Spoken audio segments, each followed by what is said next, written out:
या देवी स्तूयते नित्यं विबुधैर्वेदपारगैः सा मे वसतु जिह्वाग्रे ब्रह्मरूपा सरस्वती ब्रह्मरूपा सरस्वती ॐ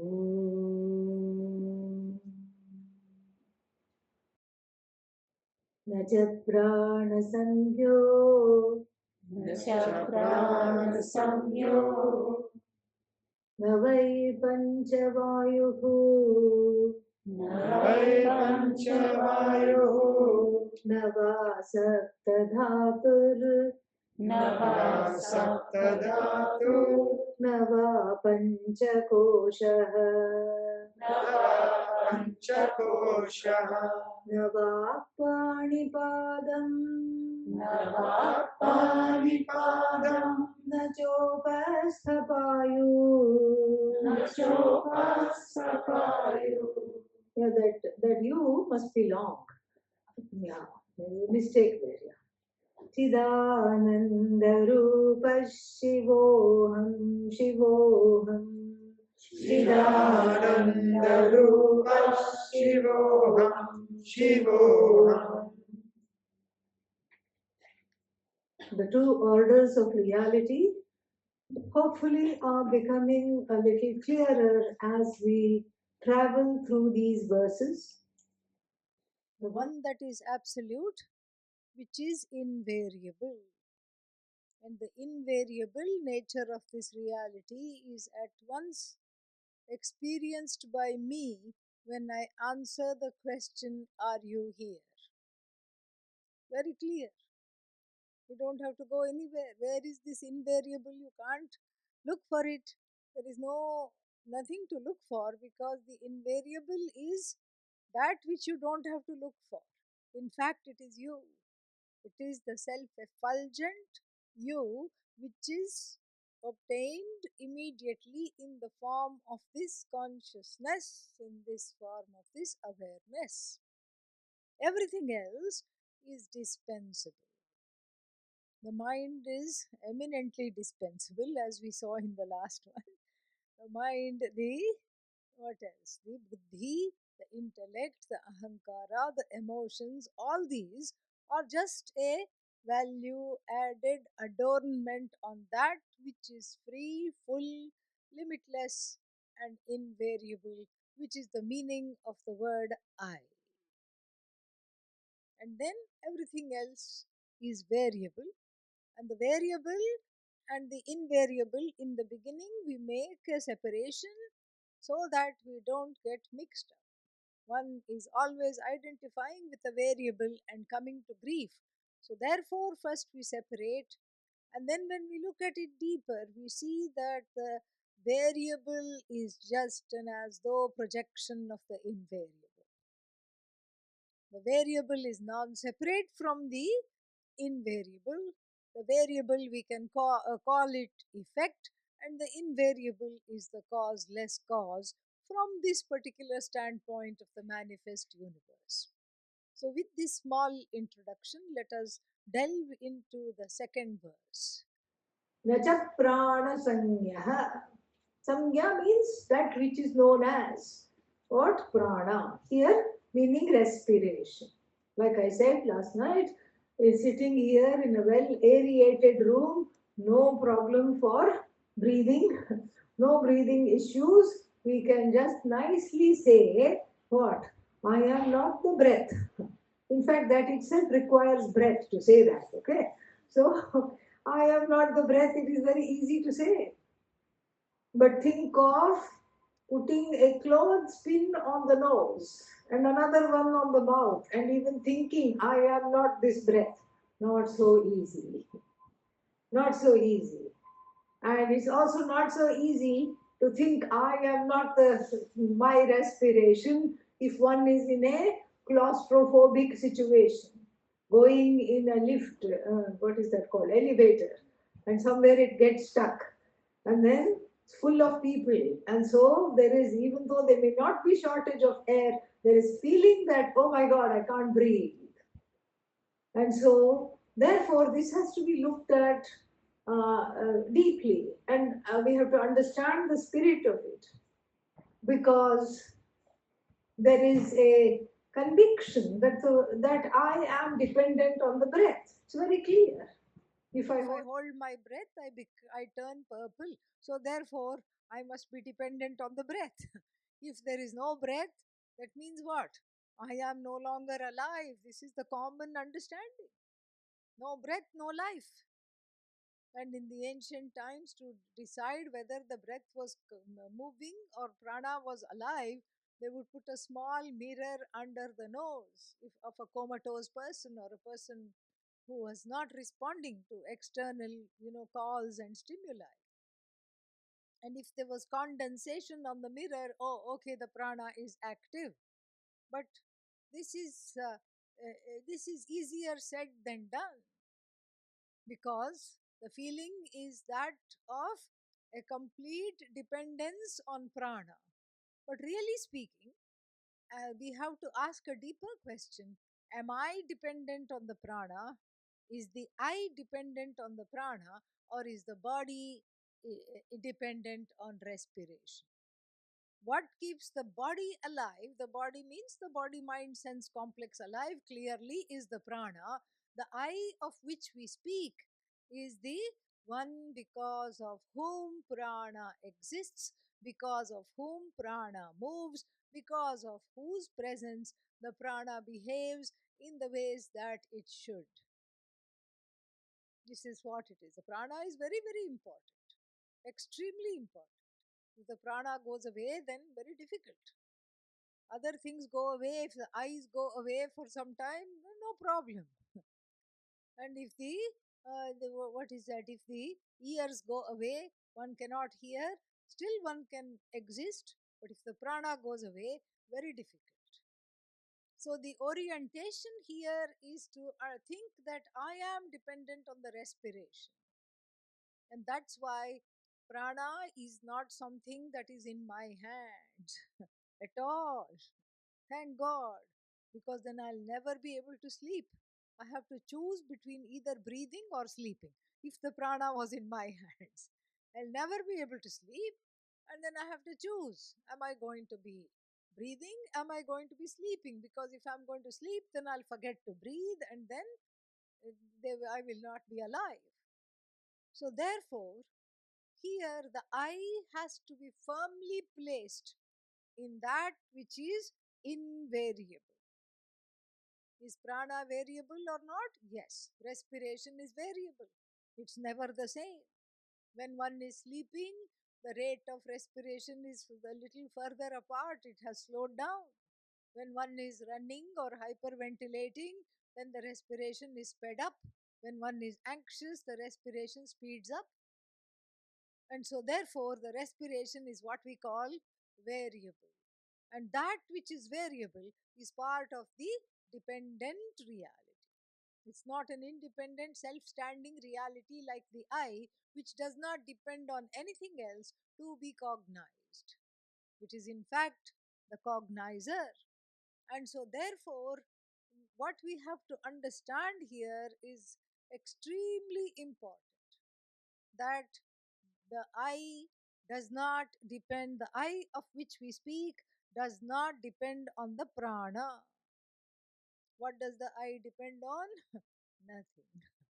In fact, then if we are ready to go to the next level, we say that it's the other way around. The prana depends on the I, and this is what the thing is. Prana depends on the I, but even on the level of the variable, we see a certain connection. What we call the five elements, Vayu, we see as a Devata. Devata means as a deity. Why is it a deity? Because it is and it is a creation, a projection of Chidananda. It is a projection of Chidananda Rupa. It is a projection of that very Chit, Sat Chit. It is a projection, and therefore it is sacred, it is holy. So therefore we can say Namaste Vayo Tvameva Pratyaksham Brahmasi. You are the incarnation of Brahman that I can actually interact with, because Brahman being invisible, being the truth of me, which I am struggling to understand. But then in this prayer, I look upon you, Vayu, which is a creation, a projection of this Brahman, as the very Brahman itself. So this Vayu, which is quote unquote outside, then when I take a deep breath, what happens? It becomes my prana. That Vayu becomes now my prana. Same thing. It's also Bhagavan. It's also Ishvara. Prano vai Ishvara.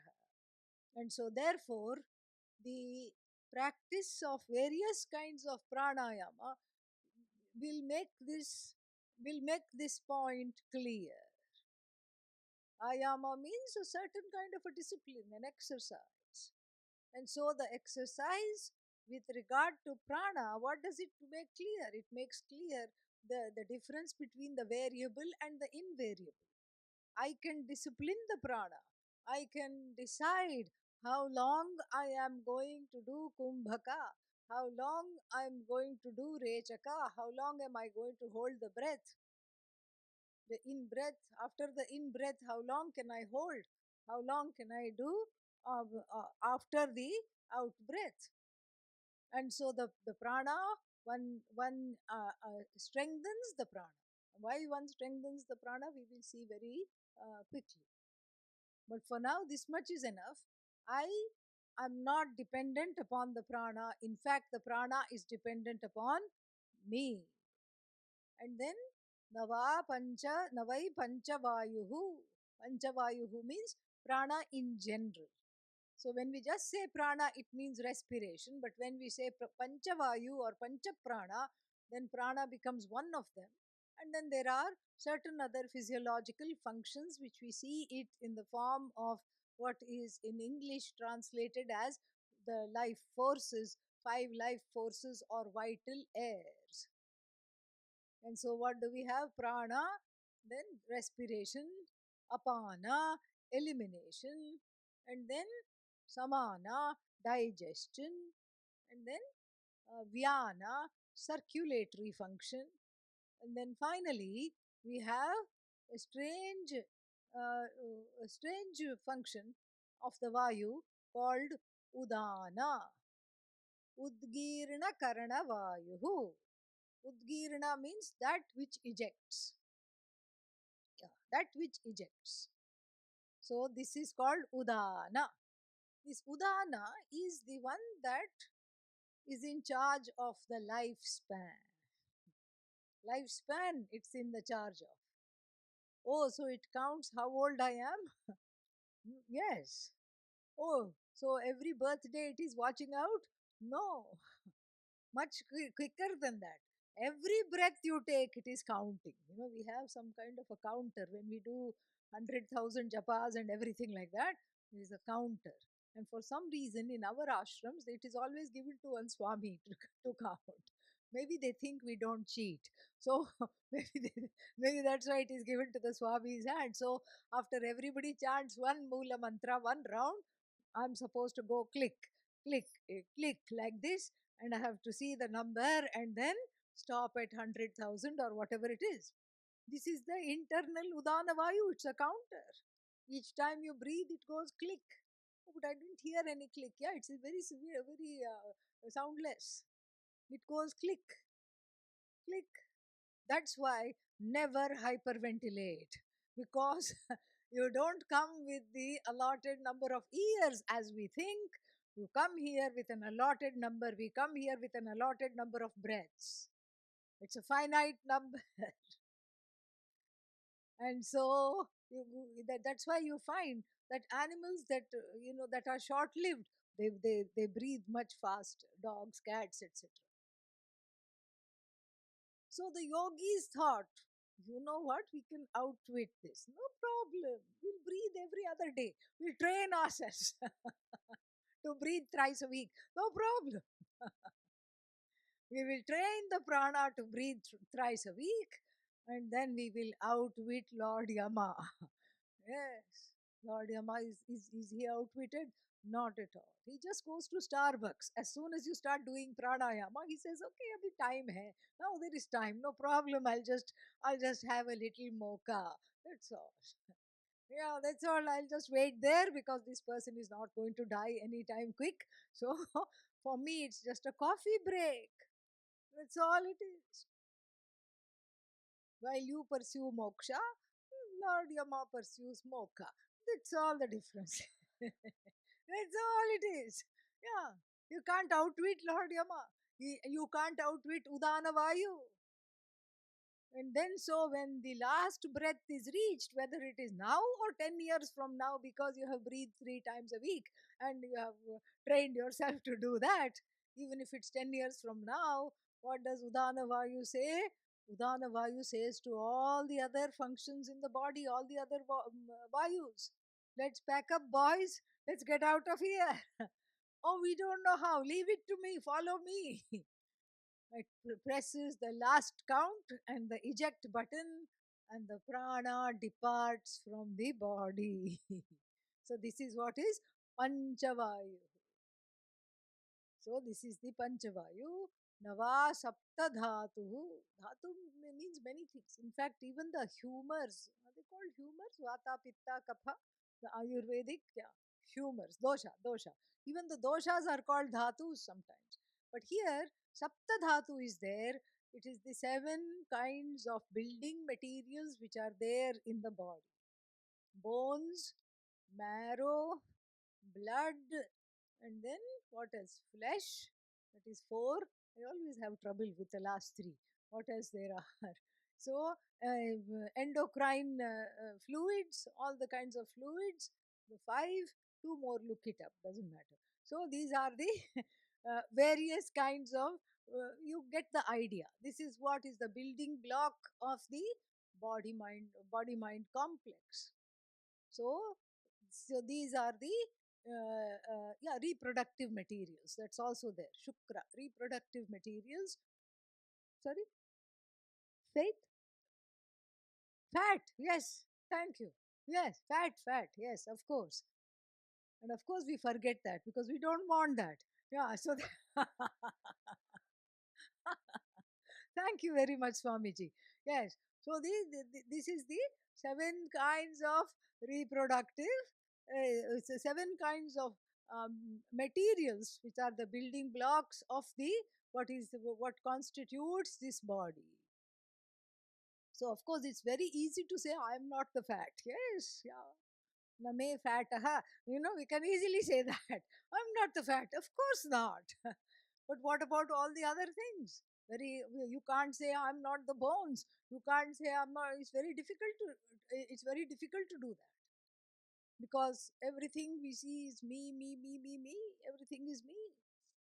And then all the things to keep the body going. There is a whole medical establishment to keep the body going, and from the neurologist to the podiatrist, they are all waiting for you. With the board there, from head to toe, there are doctors to keep all these building blocks going. And then there are all these antioxidants, goji berry and what other berry, acai berry. Yeah, all these things. No matter how many acai berries you eat, you can never have a sigh of relief because Yama is standing there. It's all variable, it's all finite, it's all there waiting.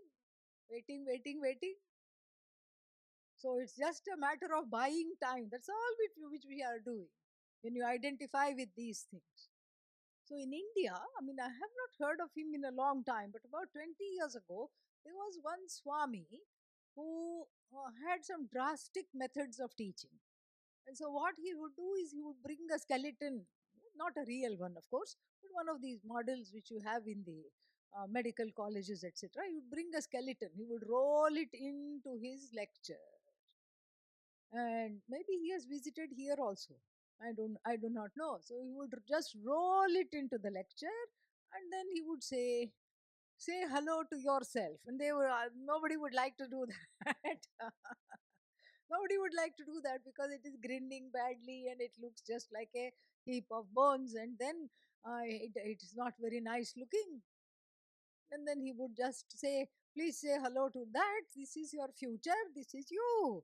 And then everybody would say, no, no, no, this is not me. This is how he taught the Nirvana Shatkam. He was a scientist. Yeah, he was a scientist before he became a Swami. And so all these things he would bring in. And then one time he also brought some brain that had been donated to science in a chloroform jar.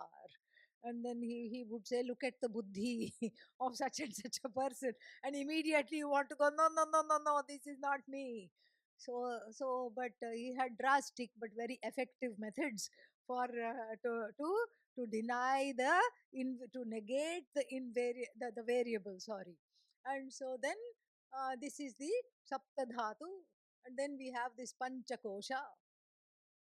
These Panchakoshas, as I said yesterday, as I explained a little bit, we translated the word Koshavat Achadakatvat Koshaha. Kosha means a scabbard in which a sword is placed, because you can't have the sword just hanging. Somebody can get hurt. So, what is the shape of the scabbard which houses the sword?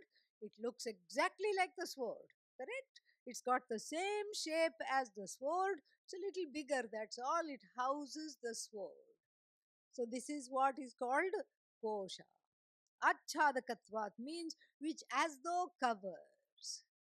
Just like nothing can cover the sun, not even the shadow of the earth, which we call eclipse, can cover the sun. So, what is it that covers? Nothing covers. In fact, it's because the shadow of the moon. Sorry. So, just because the shadow of the moon is there, we can't say the sun is gone. The sun is not gone at all. The sun is very much there. What has happened? In fact, because of the sunlight, we can see the shadow. And so, similarly, here, the kosha are various areas or levels of mistakes we can make. Common areas of mistakes have been catalogued and are called koshaha. Very, very interesting. So the first level of mistake we all know and love is what? I am as good as the body. I am as good as the body. This is called Annamaya Kosha. The Maya in all these Annamaya, Pranamaya, you will hear the suffix Maya a lot. It means Vikar. Vikararthe. Vikara means modification. Annam means food. And so, what is this body? You can't say the body is made up of tofu that I ate yesterday, even though that is true. But it is not exactly, it's not that the tofu you eat, you see collected here. No, it is a modification of the tofu through which the rasa, Annamaya rasa, the nutrients somehow have been extracted. So this whole body is a product of food, a modification of food. Even when you were a baby, as soon as you were born, the body is a modification of the food eaten by the parents. This is what it is. And so this food body is immediately thought of as I. This is what I am. I am as good as the body. This is what is Annamaya Kosha, a big trap, and it doesn't go away very easily. This body, the body awareness as me, doesn't go away very easily. Lot of tapas is needed, lot of Vedanta Shravanam, listening to Vedanta is needed, because the orientation is many, many, many lifetimes long. The orientation, no matter in which life form one is born, even the cat, the dog, all of them have this mistake. They make this mistake. What is the mistake? I am as good as this body. So this is what is called Annamaya Kosha. a trap of misidentification. How to get out of this? Look upon Annam as Brahman. Annam means food. Food is Brahman. See, we go to the collective. Because as long as you stay with this body, the doldrums never end. Oh, it is hurting, it is paining, it is doing this, it is doing that. And it is like this, it is like that. All the time one is complaining. So you go to not the food that is eaten by the body, but you look at food in general and you see that it is given. The trees produce the food, the plants produce the food, and it is all given for us. And this, that which is given in the tradition, is non separate from the giver. And so, in that which is given, I see the face of the giver. Annam Brahmeti Vyajanat. So, this is what one sees in Brahman, in Annam, we see Brahman. We meditate upon Brahman as and as food. It's a upasana, it's a particular kind of a very effective meditation. And then if you have done this meditation, oh, I have not done this meditation, but even in your last life, that means that the phala, what's the word for it? Phala means the result of this meditation is that you will be surrounded by wonderful food all the time. So if you find that your life is always full of food, know that you have done this meditation in the past life, in some life or the other. Yes. And then and then when you look upon Annam as Brahman, then you see that it is nourishing everything. It is a variable form of Brahman. We saw that there are two forms. The variable form of Brahman, which is non-separate from the invariable form.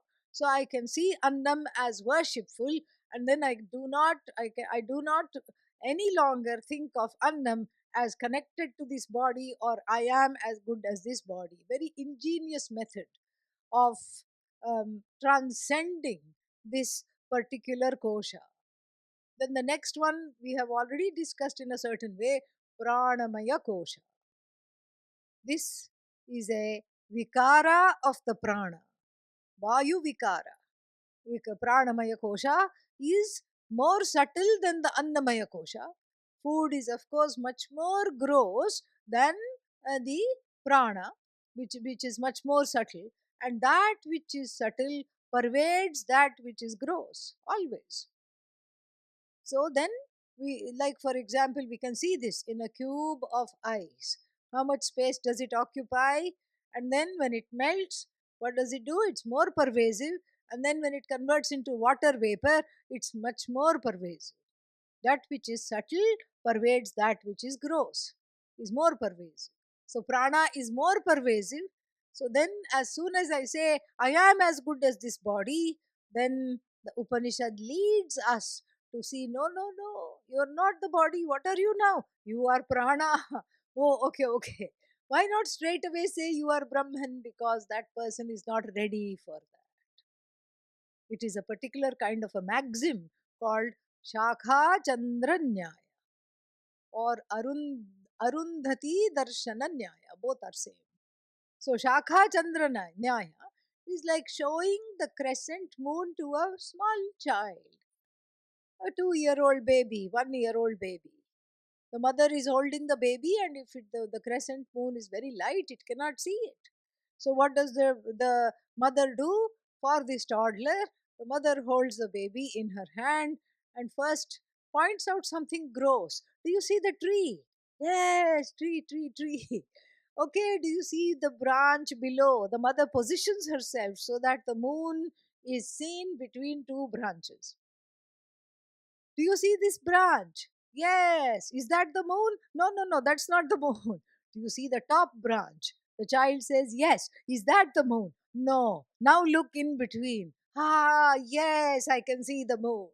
This is how the mother Shruti, who is the mother of us all, with so much compassion, takes us step by step because we are not ready to understand I'm not any of these koshas.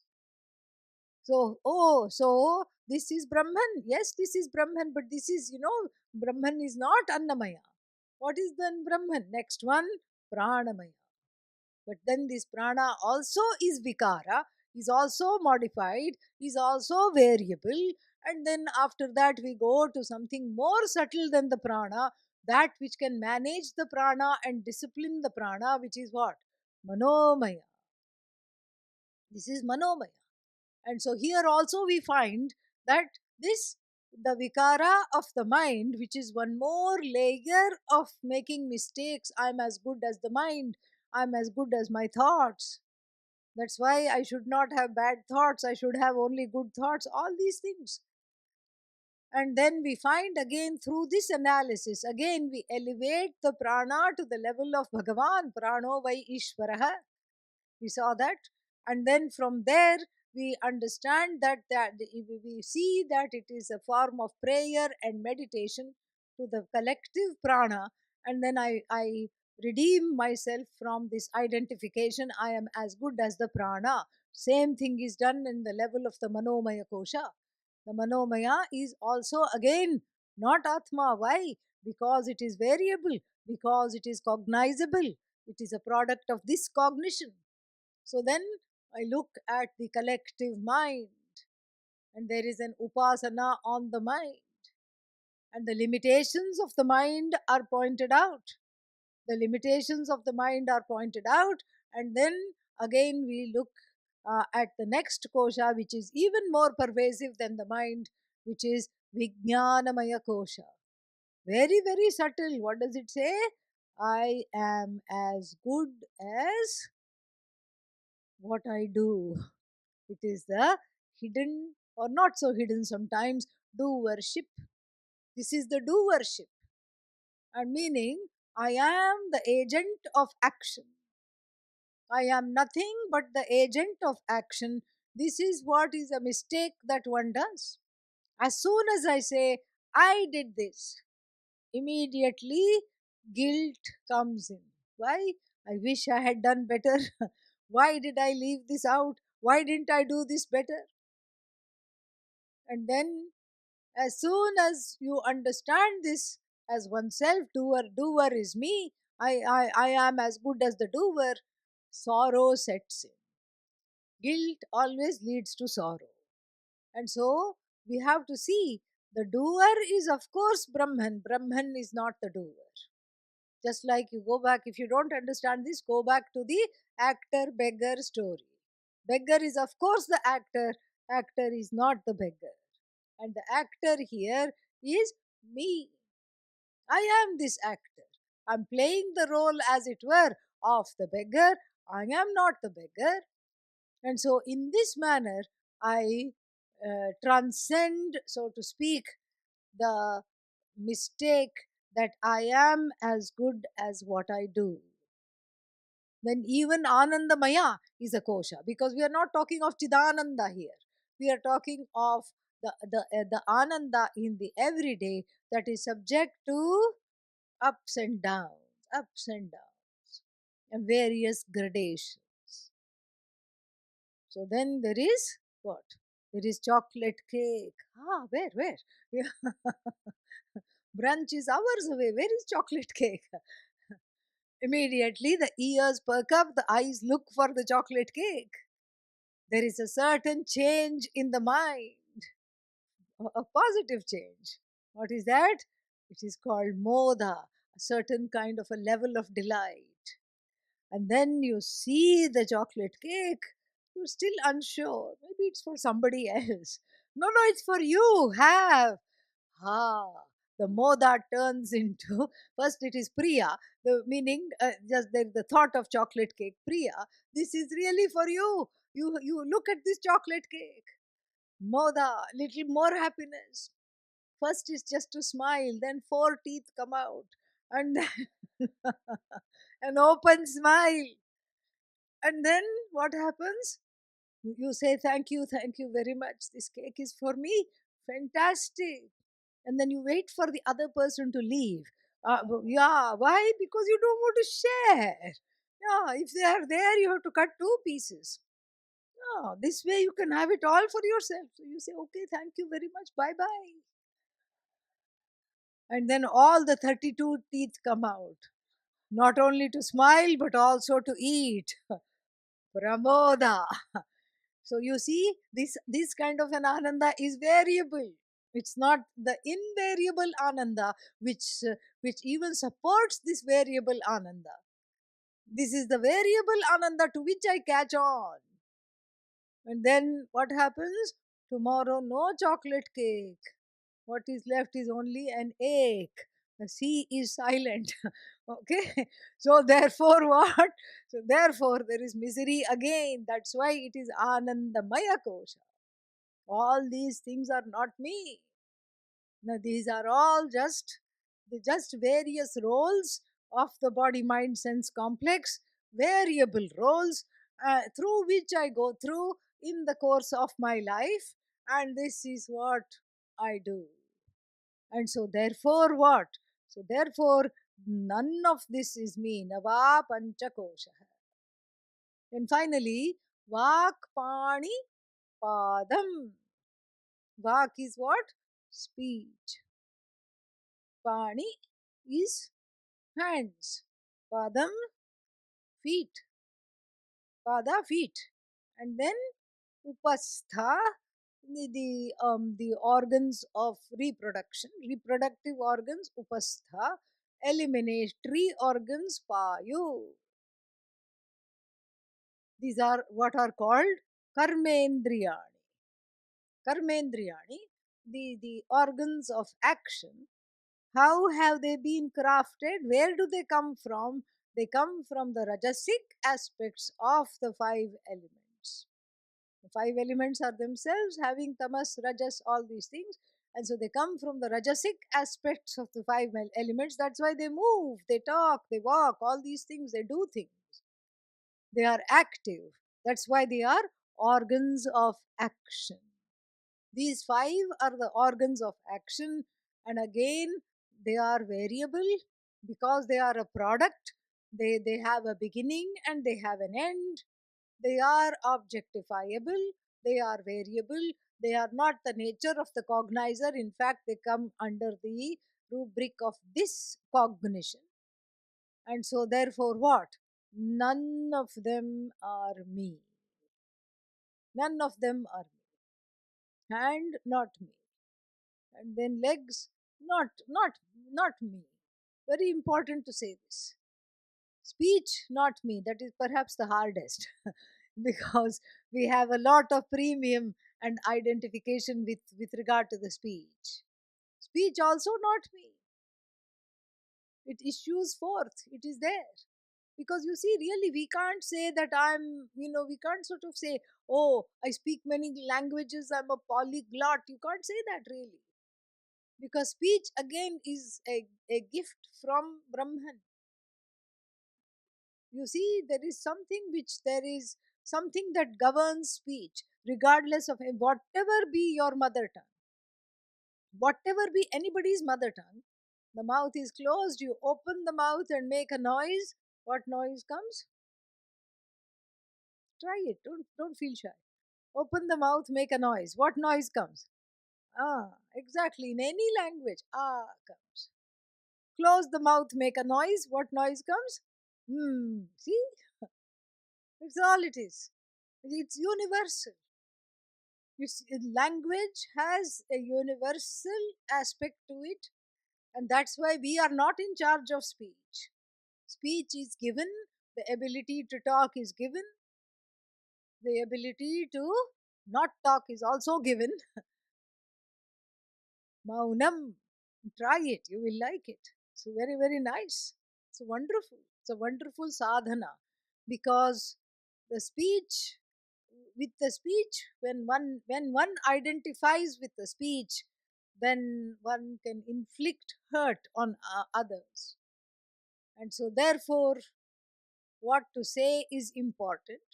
There are rules about what to say. What not to say is important.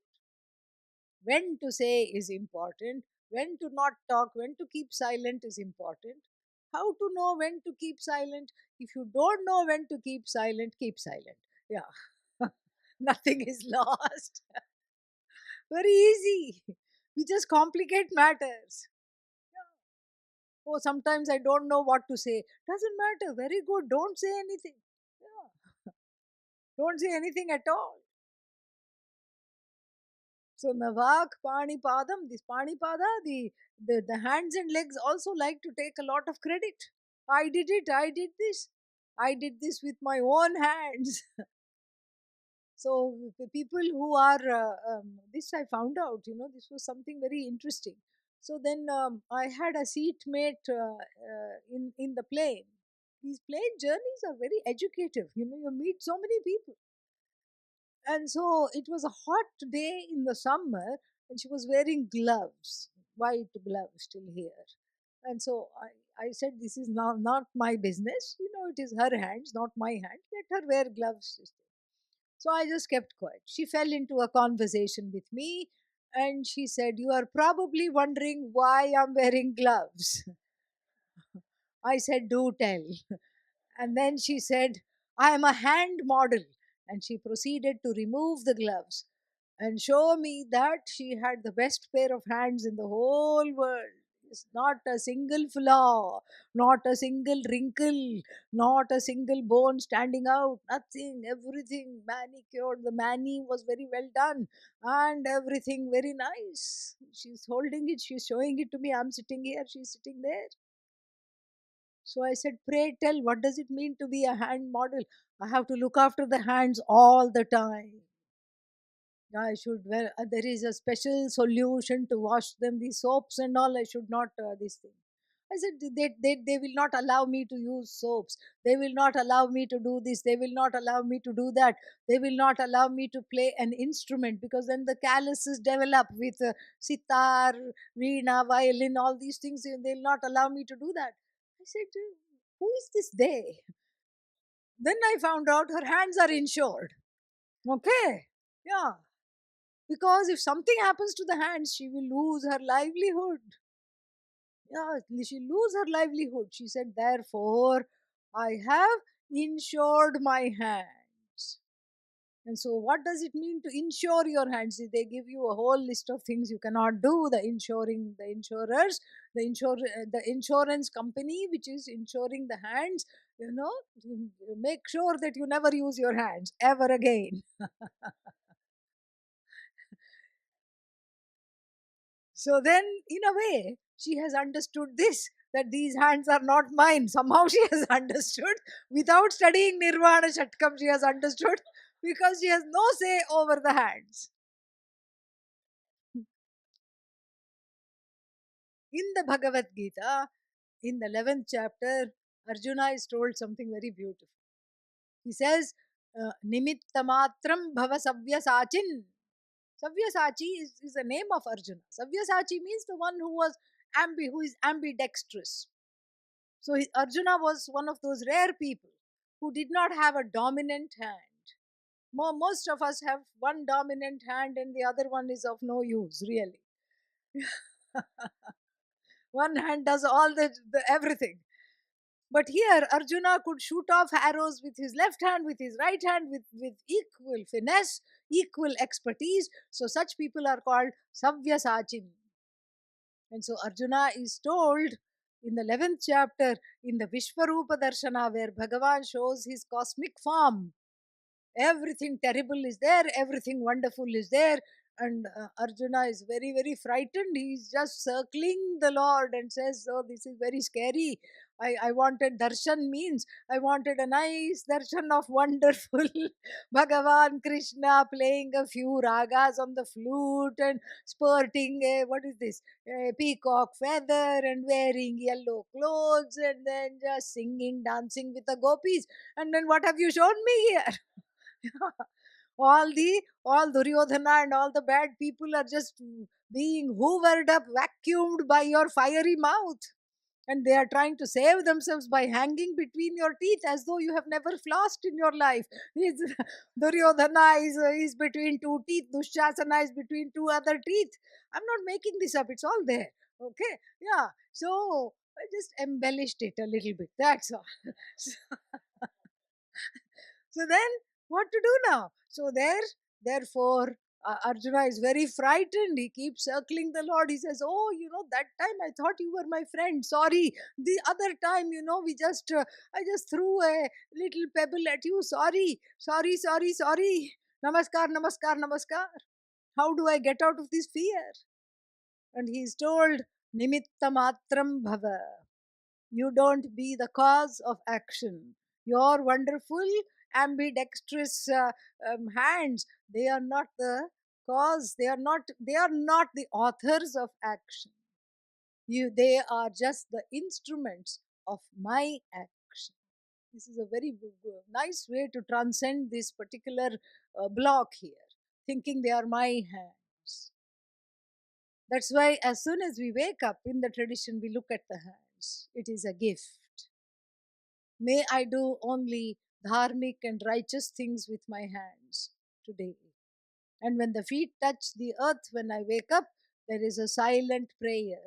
May I not be a burden on Mother Earth. This is how we learn, even in the everyday, how to just lose a little bit of the strong identification with the organs of action. More we'll see tonight.